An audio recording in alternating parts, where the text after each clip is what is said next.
Umat juga semakin sadar bahwa keterpecah belahan mereka menjadi negara-negara bangsa telah melemahkan umat ini. Muncul keinginan yang kuat untuk bersatu di bawah naungan khilafah ala minhajin nubuwah.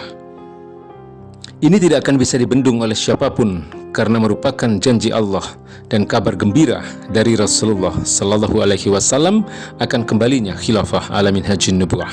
Khilafah inilah yang akan kembali mempersatukan Al-Quran dan negara, atau Al-Quran dan kekuasaan. Dengan itu Al-Quran benar-benar menjadi pedoman hidup dan landasan bernegara. Negara khilafah ala minhajin nubuwah inilah yang akan menjadi junnah atau perisai umat, membebaskan negeri-negeri muslim yang tertindas, termasuk Palestina.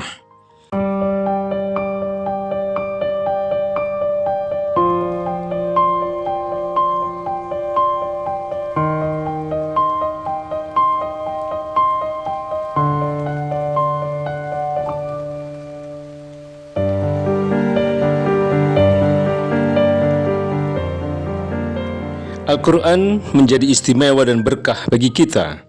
Ini karena Al-Quran diturunkan Allah Subhanahu wa Ta'ala untuk menjadi pedoman hidup manusia dan pembeda antara yang hak dan yang batil. Tentu ia menjadi pedoman hidup dalam seluruh aspek kehidupan kita, individu, keluarga, masyarakat, hingga bernegara. Inilah yang disebut ketakwaan totalitas yang dituntut dalam Islam, yakni ketaatan dalam seluruh aspek kehidupan, termasuk bernegara. Pentingnya negara tidak lagi diragukan. Negaralah yang punya otoritas atau kekuasaan untuk menerapkan hukum. Negara adalah institusi politik legal untuk menerapkan hukum. Dalam Islam, negara juga sangat dibutuhkan.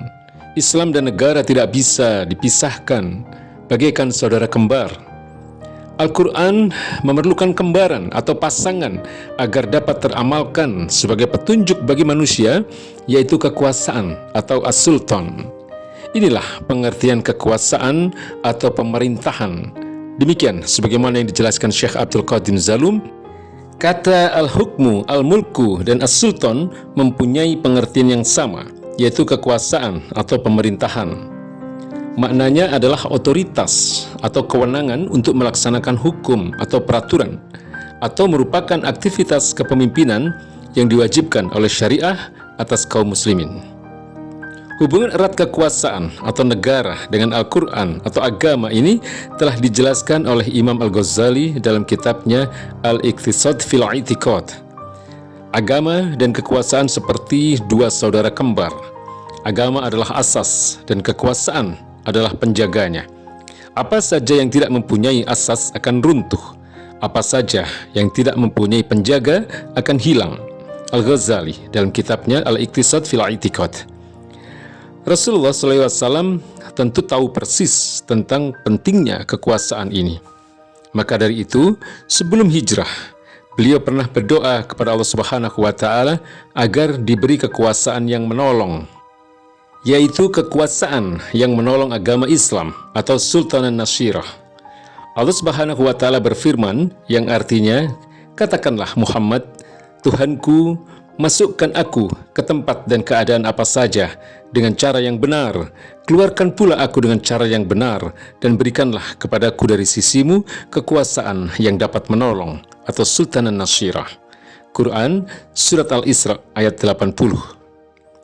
Pentingnya kekuasaan yang menolong ini atau Sultanan Nasirah sebagaimana dinukil dalam kitab tafsir Ibnu Katsir dinyatakan oleh Imam Qatadah.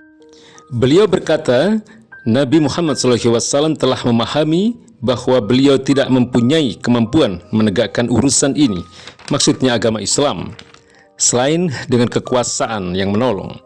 Karena itu beliau kemudian memohon kepada Allah Subhanahu wa Ta'ala kekuasaan yang menolong itu, yakni yang menolong kitabullah, hududnya atau hukum-hukumnya, dan penegakan agamanya.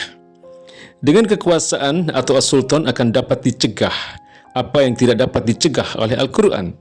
Khalifah Utsman bin Affan misalnya pada tahun 35 Hijriah atau 656 Masehi telah berkata, sungguh Allah bisa mencegah dengan kekuasaan apa yang tidak bisa dicegah dengan Al-Quran. Rasulullah Shallallahu Alaihi Wasallam mengingatkan kepada kita bahwa satu saat kekuasaan itu bisa terpisah dari Al-Quran. Beliau bersabda, "Perhatikanlah, sungguh Alkitab atau Al-Quran dan kekuasaan akan berpisah. Karena itu jika terjadi, janganlah kalian berpisah dari Al-Quran." Hadis riwayat At-Tabrani. Dalam kondisi seperti ini, kita tetap diperintahkan untuk berpegang teguh dengan Al-Quran. Inilah realita pahit yang sekarang ini sedang dihadapi oleh umat Islam. Kekuasaan yang ada di negeri-negeri Islam tidak lagi digunakan untuk menerapkan Islam, menjaga agama, dan mengurus urusan rakyat dengan syariah. Kekuasaan telah tersekularisasi, dijadikan untuk menerapkan hukum-hukum kufur.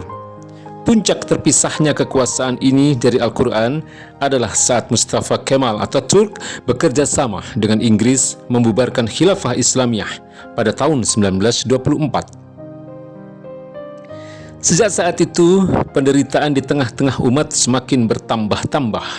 Negeri-negeri Islam yang tadinya merupakan negara yang satu, kokoh, bahkan menjadi negara adidaya di dunia dengan sistem khilafah ala minhajun nubuwah, kemudian terpecah belah di atas konsepsi nation state atau negara bangsa yang direkayasa dan dipaksakan oleh Barat. Jadilah umat Islam menjadi lemah, ditambah lagi dengan kendali kuat Barat kafir penjajah atas para penguasa negeri-negeri Muslim yang menghamba kepada Barat. Kekayaan negeri Islam dirampok, negeri Islam yang kaya namun penduduknya banyak yang miskin.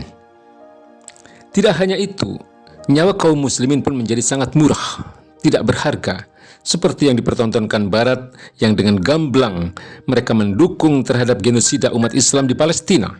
Lebih dari 30.000 yang terbunuh syahid fisabilillah, yang lainnya hidup dalam kondisi yang sangat menyedihkan, kelaparan, dan terancam nyawanya.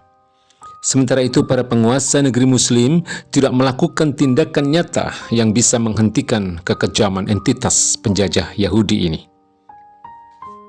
Namun demikian, semua ini tidak boleh membuat umat Islam putus asa akan pertolongan Allah Subhanahu wa Ta'ala.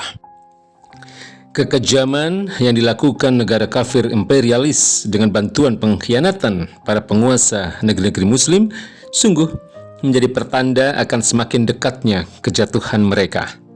Umat Islam dengan gamblang melihat bagaimana pengkhianatan penguasa-penguasa mereka, juga bagaimana kebiadaban Barat dengan sistem internasional mereka yang penuh dengan kepalsuan. Umat juga semakin sadar bahwa keterpecah belahan mereka menjadi negara-negara bangsa telah melemahkan umat ini. Muncul keinginan yang kuat untuk bersatu di bawah naungan khilafah ala minhajun nubuwah.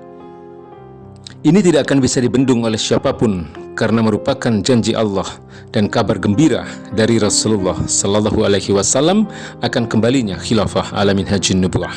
Khilafah inilah yang akan kembali mempersatukan Al-Quran dan negara, atau Al-Quran dan kekuasaan. Dengan itu Al-Quran benar-benar menjadi pedoman hidup dan landasan bernegara. Negara khilafah ala minhajun nubuwah inilah yang akan menjadi junnah atau perisai umat, membebaskan negeri-negeri Muslim yang tertindas, termasuk Palestina. Wallahu a'lam bishawab.